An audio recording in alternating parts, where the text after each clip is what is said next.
What would make this an especially meaningful conversation for you today?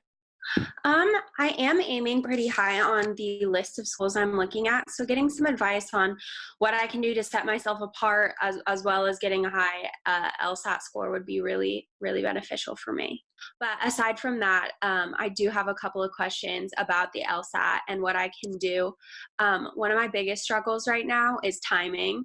I've gotten to the point where I am getting questions, especially in the logic games, consistently not missing any. It's just getting them done in time. Okay, so do you notice certain trends in particular game types, ordering games, grouping games?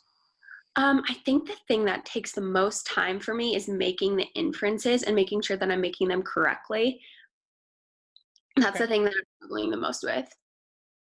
All right, not all games have a ton of inferences up front. So I think part of it comes down to having a rhythm or a sense of which games will be worth taking the time to do those inferences up front, which ones aren't. Now, Sam, how many games have you done overall?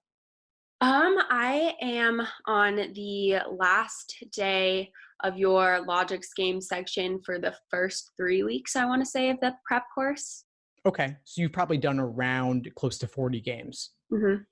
Okay, that's a good starting point to build a foundation, which is simply getting a basic familiarity with the different game types.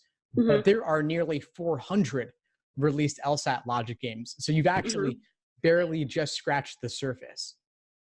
Awesome. So what that means is you've got to go out and do a whole bunch of more games to Yeah. better solidify your understanding and start to see the patterns more. Hmm.